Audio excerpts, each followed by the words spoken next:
और रमाकांत मौर्य के पास मेरा नंबर है, फोन कर लेना, मैं आऊंगा।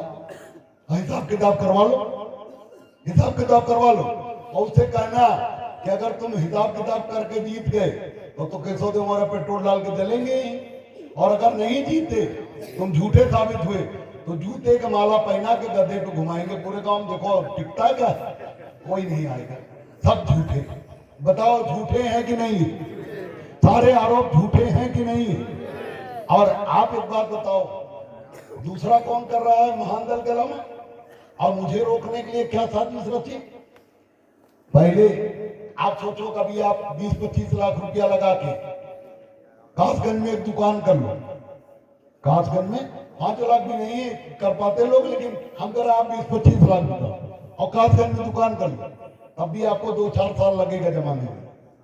लेकिन अगर जिस दिन आप दुकान खोले उसी दिन थाने का दरोगा, विधायक, सिपाही सब आपके विरोध में खड़े होंगे, दुकान नहीं चलाने देंगे, तो चला पाओगे क्या?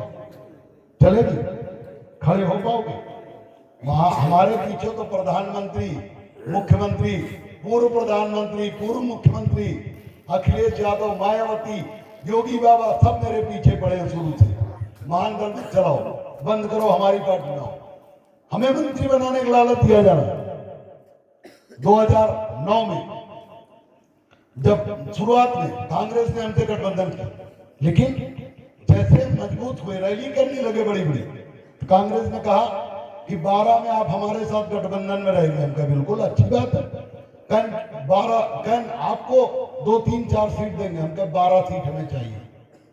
तो कह नहीं, ऐसा है कि आप 8 सीट अच्छा ले, कहे सुने 2-3 महीना में 8 सीट में, 8 सीट की बात है। फिर उन्होंने हमसे कहा कि वो 8 सीट आपको देंगे, लेकिन चित्रकूट में देंगे, बांदा में देंगे, उधर आपको महाराजगंज में देंगे। हमने कहा वहां हम गए नहीं, वहां का करो सीट देके। अब वहां अगर वो सीट दोगे तो हम 100-200 वोट से ज्यादा पाएंगे नहीं। तो कहीं कोई दिक्कत नहीं, आपको मंत्री बनाएंगे। हमने कहा मंत्री तो बनाओगे, लेकिन महान दल तो बंद हो जाएगा ना। लोग अगर कासगंज वाले देखेंगे कि महान दल कांग्रेस के गठबंधन में 200 वोट पाया है, तो लोग कहें खाली भीड़ है, इनके पास वोट नहीं है, लोग भाग जाएंगे। तो कहना नहीं, फिर ऐसे चलती पार्टी। हम कहे ऐसे केशव देव मौर्य नहीं चलाएगा। हमें इतना परेशान किए 2009-10 में, इतना परेशान किए दिग्विजय सिंह जी और रीता बहुगुणा जी। और उतना ही नहीं, एक इनके दिल्ली प्रदेश में उस समय सरकार थी, शीला दीक्षित मुख्यमंत्री थी, इनका एक मंत्री था उस सरकार में मंत्री था, और वो और ये सलीम शेरवानी साहब और सलमान खुर्शीद जी के यहाँ मीटिंग होती। सलमान खुर्शीद साहब कानून मंत्री थे, उनकी पत्नी मीटिंग में बैठी और ऐसे कोई बात चल रही थी। मैंने कहा मैं ऐसे नहीं मानूंगा, मुझे सीट कासगंज में, बदायूं में यहाँ चाहिए, फर्रुखाबाद में चाहिए। ऐसे कुछ बात हुई, वो मंत्री भड़क गया कि तुम हमारे पैसे से मजबूत हुए। हम कहा तुम्हारे बाप ने हमें कितना पैसा दिया? कुछ ऐसे बात हुई, भड़क गया। और भड़क गया तो सलमान खुर्शीद जी की पत्नी खड़ी हो गई हमें मारने के लिए, कॉलर पकड़ने के लिए, हाथ बढ़ा दिया उन्होंने। मैंने हाथ उनका पकड़ लिया।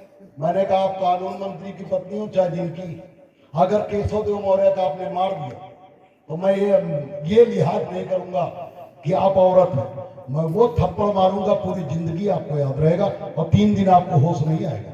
हम बर्दाश्त नहीं करेंगे। हम सम्राट अशोक मान वंशज है, सम्मान से कोई समझौता केशव देव मौर्य नहीं करेंगे। बात बिगड़ गई। हालांकि सलीम साहब शांत कराए दोनों ओर का मामला, फिर हम चले गए। रोज मीटिंग। दिग्विजय सिंह जी को मंच पे क्यों नहीं देख के आता? आप लोगों को याद है जब दिग्विजय सिंह और रीता बहुगुणा आए थे, मैंने क्या कहा? मैंने कहा जो लोग ये सोच के हमें जो है कमजोर करने, हमसे नाटक कर रहे हैं, हमें मंत्री बनाने के लालच मत दो।